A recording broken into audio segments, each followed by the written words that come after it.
video, we're going to talk a bit about how to say no. Now, you might have thought sometimes that, oh, I wish I'd have actually said no when you said yes. I wish I didn't say yes to that because actually I don't want to do it.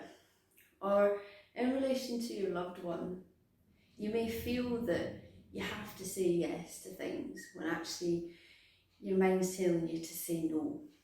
And there's that conflict there. Now, no is like the shortest word in the English language, isn't it? But it's sometimes the most difficult thing to actually say. The simplest, shortest word can get us feeling really uncomfortable, can't it? And we feel awkward when somebody asks something from us. And we want to say no, but we feel awkward, we feel comfortable.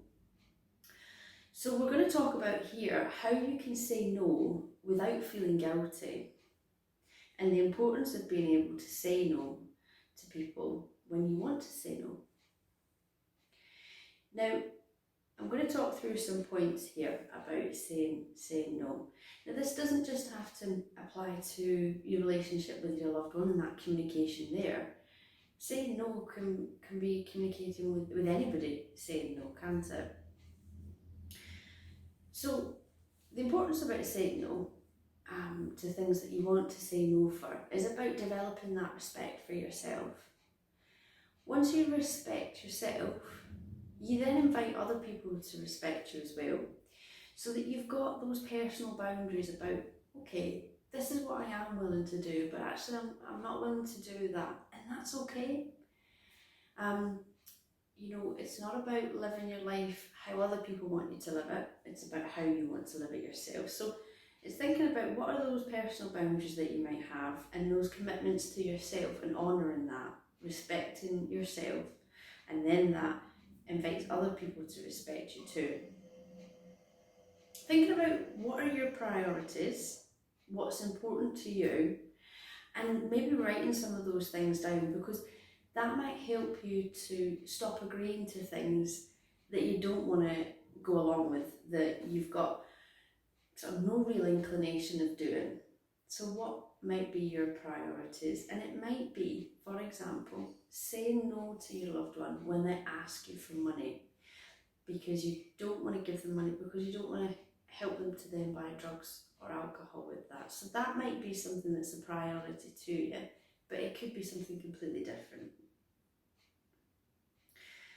As I mentioned at the beginning, when you're saying yes to things all the time for other people that you don't want to be saying yes to, you're kind of living life how other people want you to live. But actually, if you start to say no, you take responsibility for yourself and your own life, not other people's lives, okay? And actually it starts to become a little bit easier to say no to things, rather than that just being the automatic response. So actually, if you take responsibility for saying no, how that other person responds to that is entirely up to them. I will often hear people tell me that I'm worried about saying no to this request when they ask me for something, because I don't know how they're going to react. I think they're going to react badly if I say no. That's not your responsibility. That's not in your control. You can only control your own words, your own actions and behaviours. How that other person responds is entirely up to them. Another thing that might help is asserting your right to have more clarification about something, asking for more information, asking those questions about what that request is, why are they asking you to do this, and that will give you more time to weigh up your options, to think things through, rather just than acting on that natural, yes, okay, I'll do this. Just giving yourself that bit of time to think things through can be really, really helpful, weighing up those options. And it helps that person to recognise as well that you're not just going to say yes automatically. You are going to have that time to think, so you're not going to respond to that request straight away. The next point, and we talk about this quite a lot, about people pleasing in our groups. is about stop being invested in being nice all the time. You know, by saying yes, you're always maybe the nice guy. But then what happens is you go through with things sort of half-heartedly because you didn't really want to do it in the first place. And you don't really feel that good about it either. Sometimes people tell me that they feel a bit resentful for having to do things that they didn't want to do. And again, that goes back to then living life how other people want you to live rather than living the way that you want to live. So stop always thinking that you need to be the nice guy, or if you say no, that you're the bad guy, because that's not true at all. Now, this is a really clear bit as well. Just, you've got that option to say no. Remember, you don't have to say yes. And when you do say no, you don't need to give a reason. You don't need to justify. Because I always think about when you ask somebody to do something and they say yes, you never then ask them, oh, why are you saying yes? Why are you following through with that? When somebody asks you to do something and you say no, people might be more inclined to say, why are you saying no? So it's a bit different there. Do you understand what I'm saying? If we say yes, we don't need to justify it. If we say no, we don't need to justify it either. Another way that saying no without feeling guilty might be done, what might make it a wee bit easier for you if you're finding it difficult to say no, is sort of sandwiching that response. So having that positive in there, so you know, thank you for asking me, and I appreciate that you've come to me with that request. Unfortunately, this isn't something that I'm going to be able to do at this time. And then the other bit of that sandwich, I hope that you do find somebody that can help you with it, or giving a suggestion about somebody that might help. Now, when you're saying no to somebody as well, it doesn't mean that you're rejecting them, you're just rejecting that request. So it might be to say, this isn't something I can do for you right now. I hope you can figure this out, get this solution, get this answer, get somebody to help you with it, whatever it might be. But I will help you in other ways if I can. Next point, which we've kind of touched on already, is about being assertive. So being assertive is the idea where you respect your own rights, but you also respect the rights of that other person as well. So there's a balance there. I'm okay, you're okay.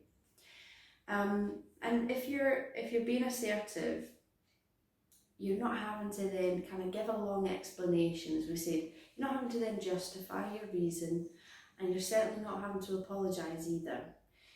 You know, that saying, I'm sorry, but this isn't something I can do. You don't need to apologise for this, okay? You're just saying no to the request. You're not rejecting the person. Then the last point about how to say no without feeling guilty is practicing it. Getting used to saying that, maybe doing role plays with other family members, with friends, about scenarios that might crop up quite often, and getting used to saying no to that individual. So if you're able to do it at sort of a calm time to practice, that might be good. Saying it to yourself in the mirror, thinking to yourself, I want to be saying no to things. I want to be being more assertive. And if that's something you want to do, it just takes time and practice, because we have to then move out of our comfort zone. If our comfort zone is always saying yes to things, we have to push ourselves a little bit out of our comfort zone, just practicing saying no, and that can be really, really powerful. What you'll then gain from that, when you start to say no to things, actually, it frees you up a lot of time and energy. You might then be wondering what do you do with all that time and energy, but that's for you to decide yourselves. But it helps you to take that bit of a step back from other people's responsibilities, and it helps you to take care of your own responsibilities yourself. So it's something that's so important to practice. And like I said before, when people feel a bit sort of resentful about things, actually if you're saying no, there isn't that any of that resentment. You know, you're prioritising your own needs, because at the end of the day, if you're not going to do that, if you're not going to prioritise your own needs, nobody else is going to do that for you. So you need to do that for yourself first and foremost. So I hope those tips have been helpful.